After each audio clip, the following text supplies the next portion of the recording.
Dans cette vidéo, on va parler des différences entre le système français et le système canadien, plus précisément québécois, pour tout ce qui concerne la conduite, la voiture, le code de la route, les assurances, les radars, les points. On va voir ensemble qu'il y a pas mal de petites différences, de petits détails, et que le système québécois diffère légèrement du système français.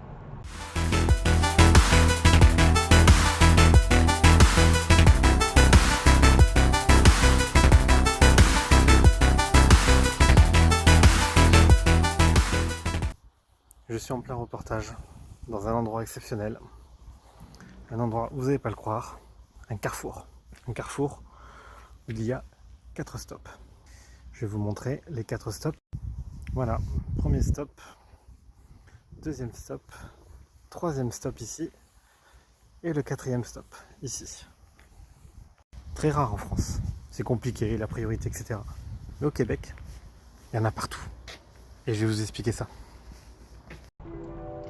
En ce qui concerne le code de la route, déjà, première différence, c'est les feux.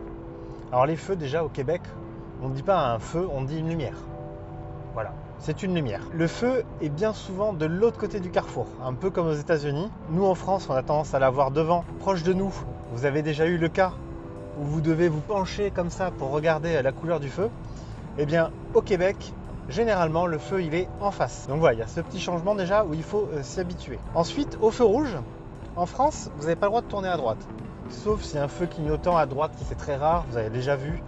Au Québec, vous avez le droit de tourner à droite, avec les conditions suivantes. La première, c'est que vous devez être le premier sur le feu, c'est-à-dire le premier à passer. Si la personne devant vous s'engage à droite et vous êtes derrière, vous voulez à droite aussi, vous allez pouvoir le faire. La deuxième condition, c'est qu'il n'y ait pas un panneau en face qui indique le contraire. Et la troisième condition, c'est que vous ne soyez pas à Montréal, parce qu'à Montréal, c'est interdit. Voilà, tourner à droite au feu rouge, c'est pas possible à Montréal. Je crois que c'est la seule ville du Québec où c'est interdit. Sinon, généralement, au Québec et je crois au Canada, c'est la règle.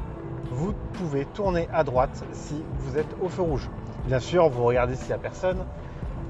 Voilà, règle de sécurité, il n'y a aucun problème avec ça. Si la personne devant vous ne va pas à droite, elle est au feu rouge, elle ne va pas à droite, il ne faut pas la klaxonner ou l'engueuler, elle y est pour rien, elle veut aller en face et elle doit respecter le feu rouge.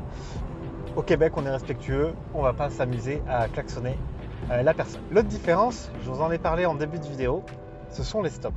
Alors, pareil, au Québec, on ne dit pas un stop, on dit un arrêt. Voilà, c'est un arrêt, c'est pas un stop.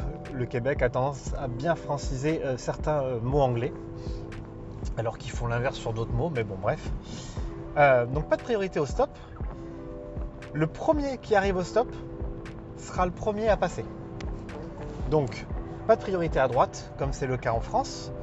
Il y a un carrefour où il y a 4 stops, comme je vous ai montré tout à l'heure. Le premier qui arrive, ça sera le premier à s'engager. Même si quelqu'un est arrivé une seconde après, à votre droite. C'est arrivé en second, c'est moi qui passe en premier, je suis là le premier. Au cas où tout le monde arrive en même temps, 4 voitures arrivent en même temps, check visuel, ok, j'y vais, bouge pas, j'y vais, etc. Voilà. On se fait un petit check visuel pour être sûr qu'on peut y aller. L'objectif, c'est qu'il n'y ait pas 4 voitures embouties en plein milieu du carrefour. Ensuite, je vais vous parler de la vitesse. Alors, les vitesses, au Canada, ça peut aller jusqu'à 120 km/h sur autoroute. Donc nous, en France, c'est 130, 110 par temps de pluie. Au Canada, ça peut aller jusqu'à 120. Dans la région de Québec, c'est 100, malheureusement. Pourquoi malheureusement ? Parce que j'aime bien sur l'autoroute. Moi, j'aime bien. Donc voilà, Québec, ce n'est que 100 km/h sur les autoroutes. En ville, c'est aussi limité. Ça va, voilà, du 50, du 30. Vous allez trouver les panneaux qui vont vous indiquer à quelle vitesse vous devez aller et surtout à quelle vitesse vous ne devez pas aller. Il y avait la police, alors j'ai rien dit. Il y a des radars au Québec et au Canada d'ailleurs, un peu partout. On appelle ça des radars photo. Pas un radar tout court, ça s'appelle un radar photo parce que le radar prend une photo, il relève votre plaque, il enregistre votre vitesse. C'est comme en France. Les radars photo sont indiqués à l'avance, c'est une obligation. Aussi, alors le système métrique est un peu différent entre le Québec et la France, mais ce qui est sûr, c'est que la vitesse maximum est indiquée en km/h.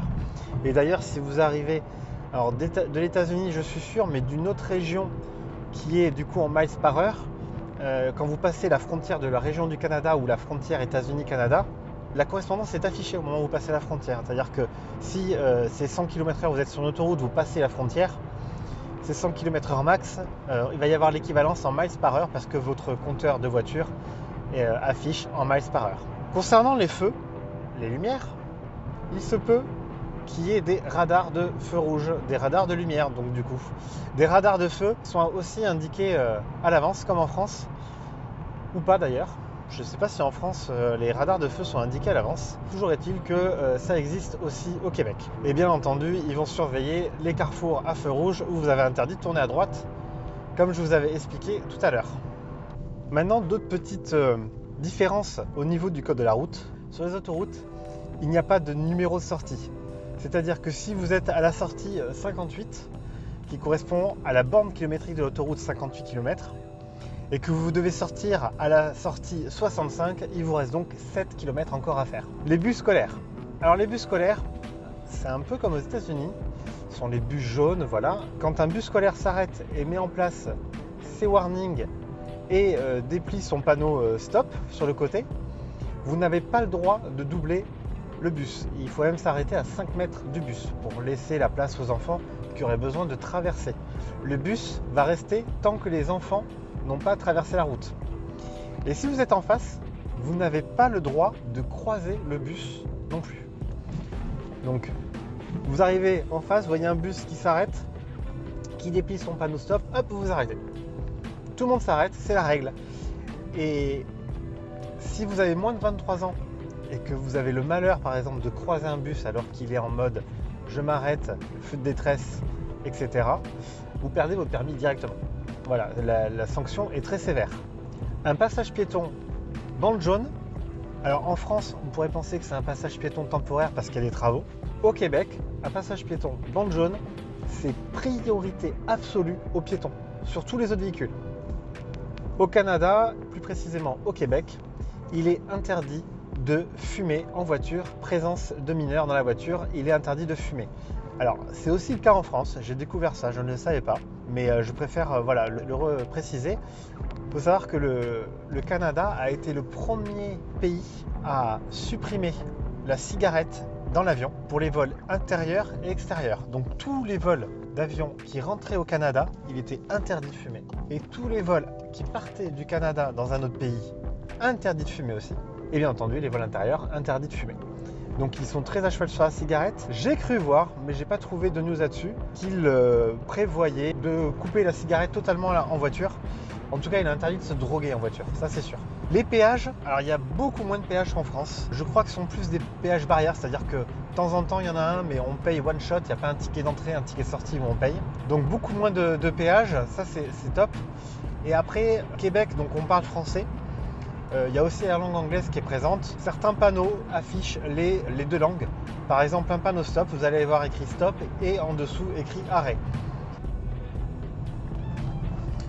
Maintenant, je vais vous parler du permis. J'en ai marre, j'arrête pas de croiser des flics. Je vais vous parler du permis. Donc pour le permis, déjà en tant qu'immigré, mon permis français sera valable 6 mois. Au bout du 6e mois, il faut que je fasse un permis de conduire international. Alors pour faire un permis de conduire international, il faut fournir plusieurs papiers. Déjà, il faut fournir le permis d'origine, donc moi le permis français. Pour des immigrés d'autres pays, si le permis n'est pas en anglais ou pas en français, il faut fournir une traduction. Donc si vous avez un permis allemand, il faut traduire le permis allemand. Une preuve de droit de séjour, donc voilà, vous n'êtes pas un touriste, preuve de séjour ou de résidence. Il faut aussi que le pays où vous avez eu la délivrance du permis, vous y avez vécu au moins 3 ans. Et enfin, il n'y a pas besoin de passer un examen complémentaire, en tout cas pour nous les Français, parce qu'il y a un accord entre le Québec et la France, et je crois le Québec et la Belgique aussi. Le code de la route et les permis sont assez équivalents, il n'y a pas besoin de passer un examen complémentaire. Par contre, mauvaise nouvelle, le permis est payant. Mais tous les ans, le jour de votre anniversaire, vous devez payer le permis. Comment ça se passe en fait en 2023, c'est 89 $ canadiens, donc à peu près l'équivalent de 61 € pour pouvoir repasser son permis. Alors pour un véhicule classique, c'est plus cher pour d'autres véhicules. On appelle ça au Québec, ils appellent ça un véhicule tel que j'ai aujourd'hui, voilà, de tourisme en France, ils appellent ça un véhicule de promenade. Alors pourquoi on paye le permis au Québec tous les ans? En fait, c'est parce que en termes d'assurance, si vous avez un accident, tous les dommages matériels seront remboursés, pris en charge en tout cas, par votre assurance voiture, et tous les dommages corporels sont payés par l'État. En fait, le Québec intervient pour tous les accidents, pour tous les dommages corporels, que vous soyez responsable ou non responsable. C'est l'État du Québec qui paye. Du coup, comment eux, ils remplissent les caisses? Eh bien, c'est de payer un permis tous les ans. Mais vous allez voir, je vais vous expliquer tout à l'heure que le prix de base, je vous ai dit, c'est 89 $ canadiens. Et ça peut vite augmenter si vous avez fait des bêtises, si un agent de police vous a arrêté et vous a mis quelques contraventions, ou du moins vous a ajouté des points. Parce que vous allez voir qu'au Québec, on ajoute des points d'inaptitude, mais en France, on retire des points. Les points d'inaptitude, à chaque fois qu'un agent vous verbalise parce que vous êtes arrêté à un endroit où vous n'êtes pas arrêté, il va vous mettre un ou plusieurs points d'inaptitude. Ces points, vous allez les cumuler et au moment de votre anniversaire où vous devez renouveler votre permis, on va regarder combien de points d'inaptitude vous avez et la note sera un peu plus salée. En fait, c'est ça la règle, c'est que l'État vous dit ok, vous voulez payer moins, vous n'avez pas vraiment d'assurance pour la partie corporelle, vous avez juste ces fameux 89 $ tous les ans. Mais si vous voulez payer encore moins, eh bien, il faut respecter le code de la route, il ne faut pas faire de bêtises. Si vous faites des bêtises, c'est simple, vous aurez un peu plus à payer. Si vous avez par exemple 15 points d'inaptitude, c'est 552 $ le renouvellement de permis, c'est-à-dire 380 €. Bon, tout ça, ça remplit les caisses pour payer, on a vu, les dommages corporels que le Québec prend en charge. Mais ils ont besoin de sous encore. Donc, ce qu'ils font, c'est qu'ils font aussi payer tous les ans les plaques minéralogiques. En 2021, les plaques minéralogiques pour une voiture classique, c'était environ 230 $, soit 158 €. Donc vous renouvelez vos plaques. Donc si vous êtes deux sur la voiture à conduire, il y a les renouvellements de permis tous les ans, donc 2 fois 89 $. Vous n'avez qu'une seule voiture, donc vous avez en plus 230 $ à payer vos plaques. Voilà, donc tout ça, ça va dans la caisse pour les dommages corporels. Autre particularité que l'on n'a pas en France, c'est que le permis, on le paye tous les ans, mais on le renouvelle tous les 4 ans. Et au renouvellement, si j'ai bien compris, et dites-le moi en commentaire, les Québécois, si je me suis trompé, c'est surtout pour renouveler la photo. Voilà, pour conserver une photo récente sur le permis. Je pense qu'ils devraient faire ça aussi en France et rajouter un petit examen visuel, etc. là pour certaines personnes âgées peut-être. Je reviens sur les points d'inaptitude. Je vais vous donner quelques exemples de points d'inaptitude que l'on prend, donc que l'on gagne malheureusement. Par exemple, si vous faites un dépassement interdit par la droite ou la gauche, c'est 3 points d'inaptitude. Si vous dépassez la vitesse autorisée de 21 à 30 km/h sur autoroute, c'est 2 points d'inaptitude. Vous maintenez une distance imprudente entre deux véhicules, c'est 2 points d'inaptitude. Ne pas s'arrêter à l'approche d'un autobus ou minibus scolaire, ce que je vous disais tout à l'heure, dont les feux sont en route, le panneau, etc. Eh bien, c'est 9 points d'inaptitude. C'est énorme, 9 points. Et enfin, ça, pour rigolo, vous faites la course. Voilà, vous êtes chopé en train de faire Fast and Furious et vous faites la course en ville. Bon, c'est 12 points d'inaptitude. Pour les radars, par contre, les radars, c'est une amende directe. Donc, les radars ne viennent pas alimenter vos points d'inaptitude de votre permis. C'est directement des sous qui vous sont prélevés parce que, voilà, comme en France, c'est une contravention. Les radars, vous pouvez bien entendu contester si ce n'est pas vous qui conduisez. Voilà, vous avez 30 jours pour contester quand vous recevez l'amende. Bon, je me suis arrêté. J'en profite que je suis tout seul, que ma famille n'est pas là, pour vous reparler de cette fameuse cagnotte Litchi. Voilà, je vais vous donner tous les détails. Non papa, pas de cagnotte.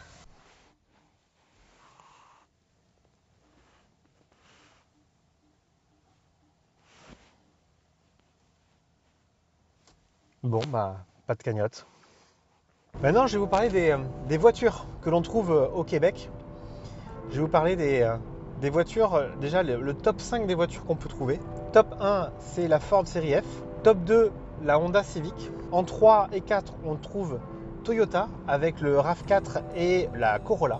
Et enfin, en top 5, ce sont les camionnettes de type Dodge Ram, les 1500, les 2500 et les 3500. Donc pas trop de marques françaises au Québec, en tout cas pas dans le top 5, je suis pas sûr qu'il y en ait beaucoup. Et je vous dirai ça une fois que j'y serai. Parce que je referai une vidéo du coup une fois là-bas pour vous expliquer si tout ce que j'ai constaté dans cette vidéo c'est bien ça et pour vous dire un peu aussi comment ça se passe réellement sur la route au Québec. Les voitures électriques. Alors les voitures électriques, c'est comme en Europe, il y a un objectif, il y a une date, il y a un ultimatum, 2035, plus de voitures à essence vendues. Voilà, plus de moteurs thermiques.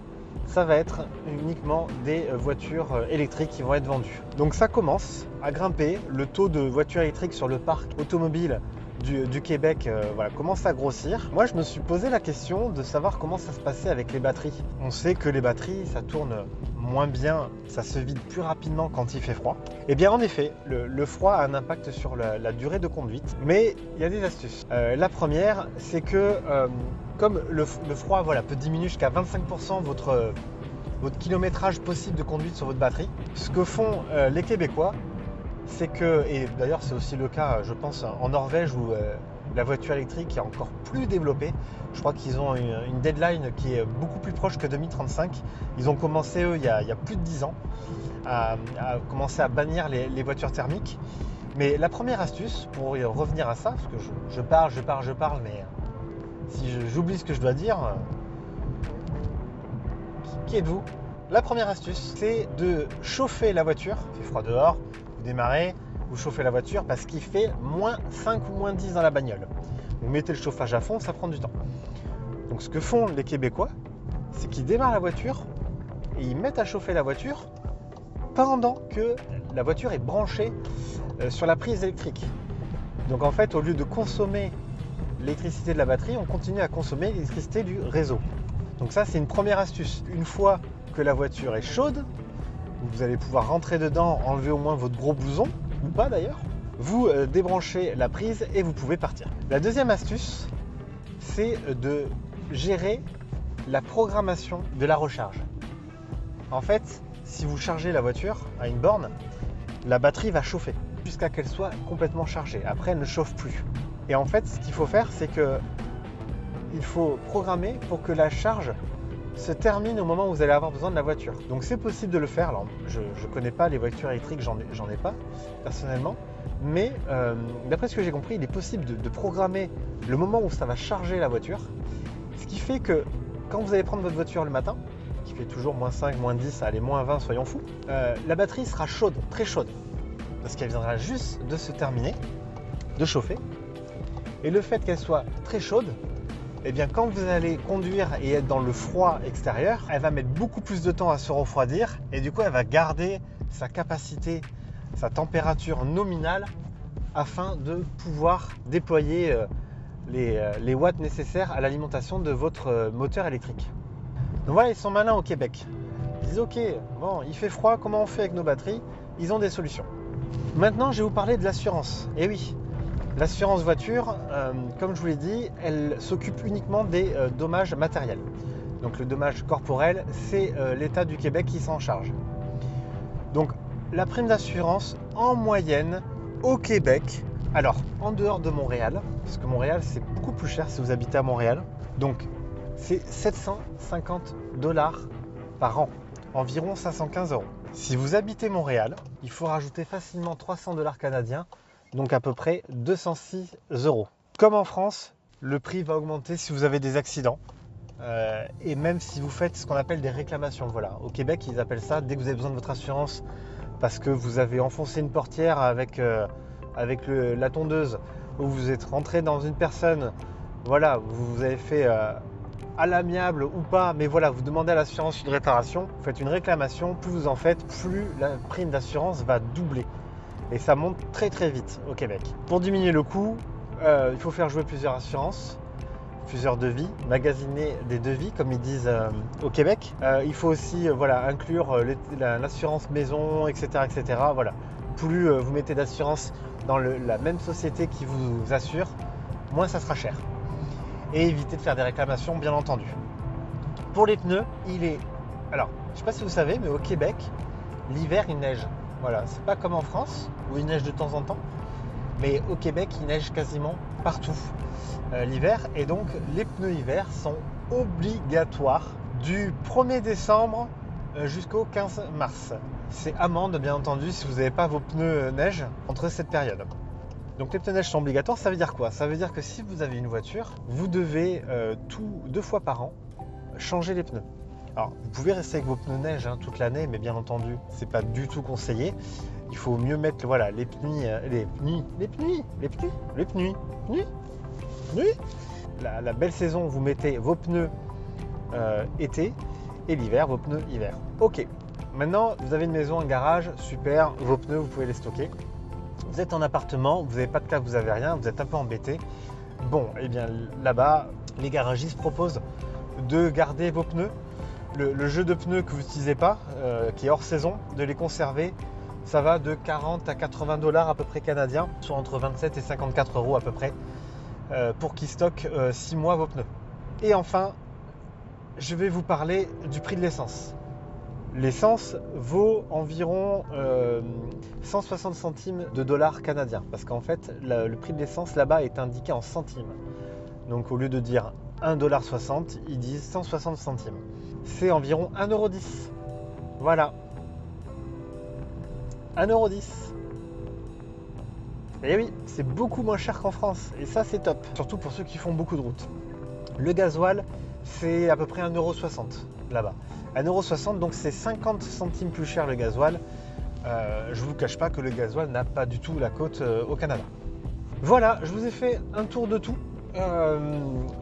De ces différences franco-québécoises, de ces différences entre le système québécois et le système français. J'espère que je ne me suis pas trompé.